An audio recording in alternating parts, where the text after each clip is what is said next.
안녕하세요. 삶의 지혜와 진리를 나누는 시간입니다. 오늘 이 이야기가 당신의 마음에 깊은 울림을 준다면 하나님의 은혜가 필요한 다른 이들에게도 이 메시지를 전할 수 있도록 좋아요와 공유로 함께해 주시길 바랍니다. 당신의 작은 나눔이 누군가에게는 큰 위로와 빛이 될 수 있습니다.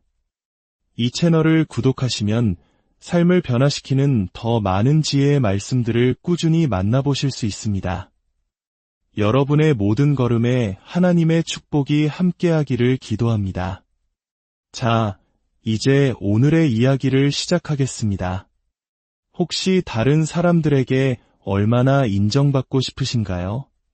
다른 이들이 나를 좋아해 주기를 바라는 마음, 그것은 어쩌면 당연한 감정일지도 모릅니다. 누구도 미움받고 싶어 하지는 않으니까요. 하지만 제가 오늘 이야기하려는 것은 단순한 바람이 아닙니다. 그것은 바로 갈망입니다. 반드시 필요하다고 느끼는 절박함, 내 삶을 통제하는 강력한 욕구 말입니다.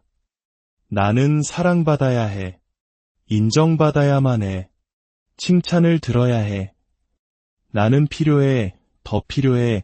훨씬 더 많이 필요해. 이것은 중독입니다.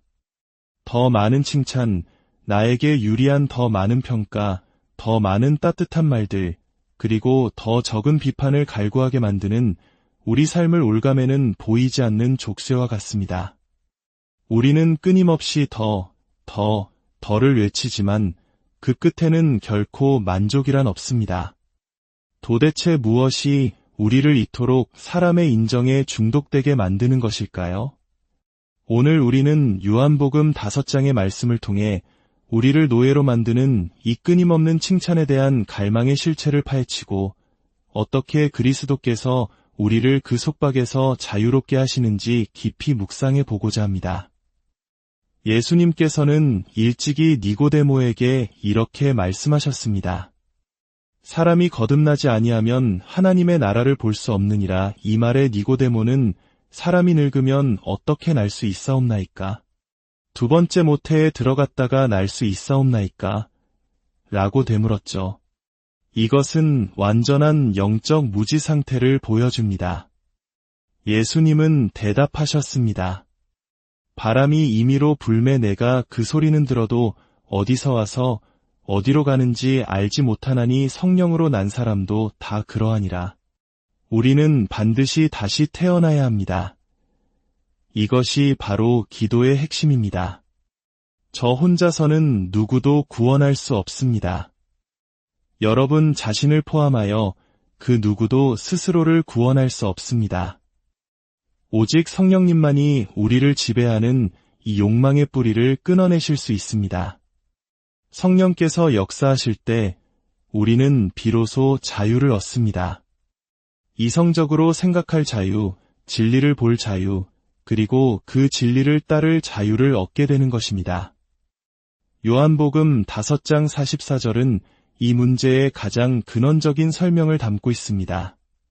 만약 우리가 불신의 가장 깊은 원인이 무엇이냐고 묻는다면 그 대답은 바로 이 44절에 있습니다. 그리고 그 원인이 어떻게 작동하는지는 43절이 보여줍니다. 먼저 44절 말씀입니다. 너희가 서로 영광을 취하고 유일하신 하나님께로부터 오는 영광은 구하지 아니하니 어찌 나를 믿을 수 있느냐? 믿을 수 없다는 것입니다. 왜일까요? 바로 여러분이 하나님의 영광이 아닌 사람의 영광을 사랑하기 때문입니다. 우리는 사람에게서 오는 영광을 너무나도 사랑합니다.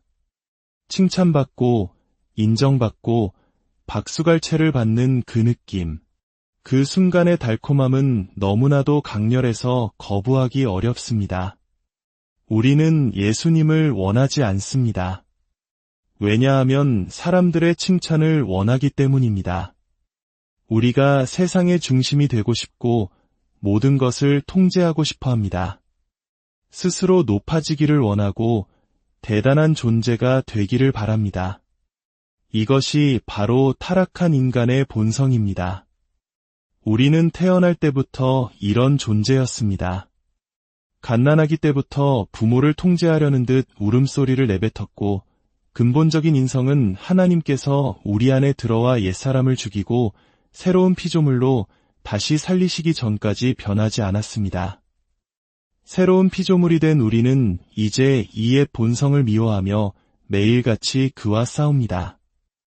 이것이 바로 제가 믿음 안에서 인내하며 살아갈 수 있는 유일한 이유입니다. 하나님께서 매일같이 나타나셔서 제 안에 옛사람을 죽이는 일을 도와주시기 때문입니다. 이것은 50년 전의 이야기가 아닙니다. 불과 1시간 전, 아니 어쩌면 5초 전, 여러분이 이 설교를 좋아해 주기를 바라는 제 마음속에서도 일어나는 일입니다. 하지만 여러분이 구원받는 것 외에 무엇이 중요하겠습니까? 이 욕망은 이토록 교묘합니다. 성령의 제지를 받지 않는 한 사람의 칭찬과 인간적인 영광에 대한 사랑에 빠져 있으면서 동시에 하나님의 영광에 대한 사랑이 없다면 우리는 결코 믿을 수 없습니다. 그렇다면 이것이 어떻게 작동할까요? 43절 말씀입니다. 나는 내 아버지의 이름으로 왔음에 너희가 영접하지 아니하나 만일 다른 사람이 자기 이름으로 오면 영접하리라. 왜 그럴까요? 사람들은 예수님을 영접하지 않습니다. 그분이 아버지의 이름으로 오셨기 때문입니다. 하지만 만약 예수님이 다른 방식, 즉 모든 관심을 하나님 아버지께 돌리지 않고 자기 자신의 이름으로 오셨다면 어땠을까요? 예수님은 온전히 아버지의 것이었습니다. 나는 아버지가 심판하시는 대로 심판하고 그분이 걸으시는 대로 걷고 말씀하시는 대로 말한다. 모든 것은 아버지의 영광을 위한 것이다. 그분은 신적인 모든 특권을 비우시고 십자가에 달려 죽기까지 순종하셨습니다. 사람들은 그런 메시아를 원하지 않습니다. 물론입니다.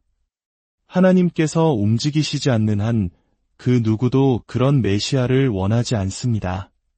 그렇다면 왜 우리는 자기 이름으로 오는 자를 원하는 것일까요? 내가 최고다 라고 외치는 사람을 왜 더 환영할까요? 그 이유는 그가 바로 우리 자신과 똑같기 때문입니다. 그는 우리에게 죄책감을 주지 않습니다. 우리의 자아에 아무런 위협이 되지 않습니다. 우리는 그저 그의 뒤에 줄을 서서 그가 뽐내듯 함께 뽐내며 걸어갈 수 있습니다.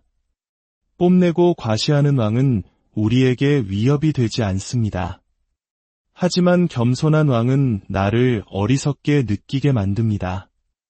왜냐하면 나는 권력과 칭찬과 명예를 사랑하기 때문입니다. 예수님께서 가시는 곳마다 상처 입고 부서진 영혼들은 그분께 이끌렸지만 교만한 자들은 등을 돌렸습니다.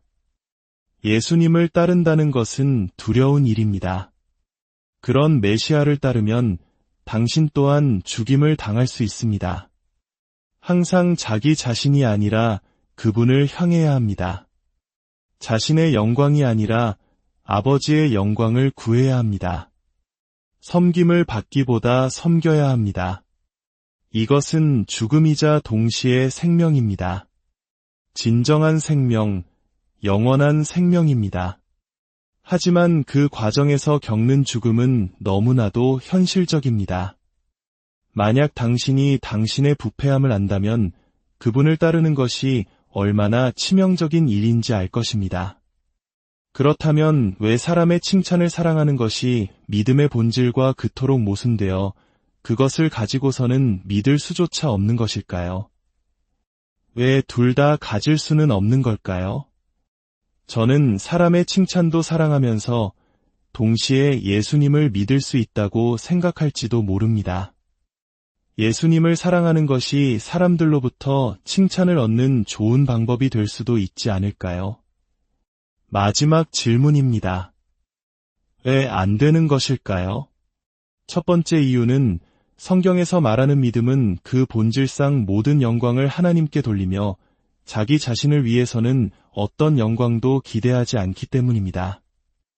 로마서 4장 20절은 믿음의 조상 아브라함에 대해 이렇게 증언합니다. 믿음이 강하여져서 하나님께 영광을 돌리며 그의 믿음이 강해졌을 때 그 힘의 본질은 모든 영광을 하나님께 돌리는 것이었습니다. 믿음으로 그리스도께 나아갈 때 우리는 영광스럽다거나 칭찬받을 만한 어떤 자격도 없이 빈손으로 나아갑니다. 물론 우리는 장차 영화롭게 될 것입니다. 로마서 8장 30절은 유롭다 하신 그들을 또한 영화롭게 하셨느니라 라고 말씀합니다. 하지만 그때 우리가 얻을 영광은 우리의 것이 아닙니다. 그것은 하나님의 영광입니다. 하나님께서 당신을 그 영광으로 감싸주실 것이며 당신은 결코 그것으로 뽐내지 못할 것입니다. 그 영광은 오히려 당신을 땅바닥까지 겸손하게 만들 것입니다. 당신이 아버지의 나라에서 해와 같이 빛나게 되었다는 그 사실 앞에서 말입니다. 그렇습니다. 겸손한 성도여, 당신은 반드시 빛날 것입니다. 당신 안에 있는 하나님의 영광 때문입니다. 이는 당신이 아무런 영광도 기대하지 않고 그리스도께 나아왔기 때문입니다. 이것이 바로 칭찬에 대한 사랑이 믿음을 죽이고 어렵게 만드는 첫 번째 이유입니다. 두 번째 이유는 믿음이란 우리 영혼의 만족을 위해 살아있는 물, 즉 생명수를 마시는 것과 같기 때문입니다. 요한복음 4장과 6장에서 예수님은 자신을 생명수, 생명의 떡에 비유하십니다. 믿음이란 절박하게 목마른 우리의 영혼이 예수님께 나아가 그 생명수를 마시는 행위입니다. 그럴 때 우리의 영혼은 비로소 안식을 얻고 만족하며 위로받고 하나님이 우리를 위해 예비하신 모든 것 안에서 깊은 행복을 누리게 됩니다.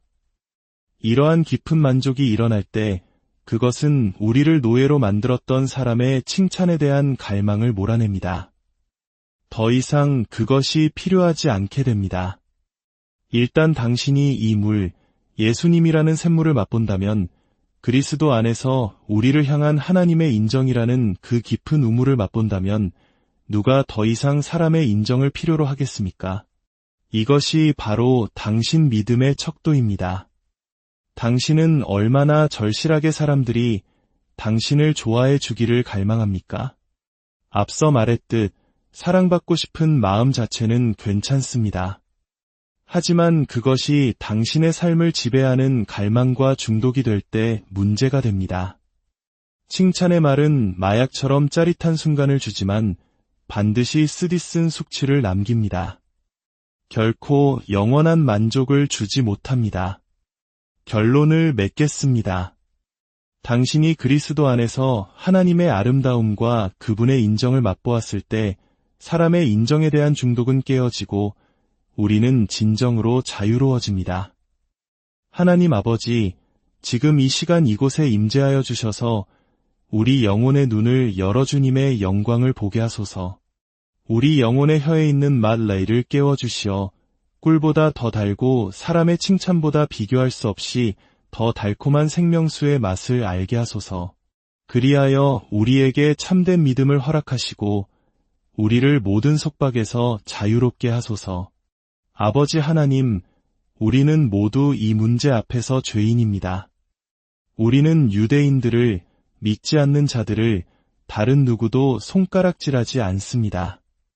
오직 거울 속에 우리 자신을 볼 뿐입니다. 언제나 실제보다 자신을 더 낮게 보려는 우리 자신을 봅니다. 예수님, 감사합니다. 이 말씀을 우리 앞에 두셔서 우리가 왜 주님을 믿고 신뢰하고 안식하기 어려워하는지에 대한 이유를 보여주시니 감사합니다. 주님, 우리 안에 이 죄의 뿌리를 죽여주소서. 성령의 은혜의 도끼를 드시고 사람의 칭찬에 대한 우리의 사랑의 뿌리를 잘라주소서. 그리하여 우리가 온전히 주님을 믿고 주님께만 영광 돌리게 하옵소서. 이 말씀을 듣는 모든 분들에게 하나님의 놀라운 자유와 평강이 함께 하시기를 예수님의 이름으로 간절히 기도합니다.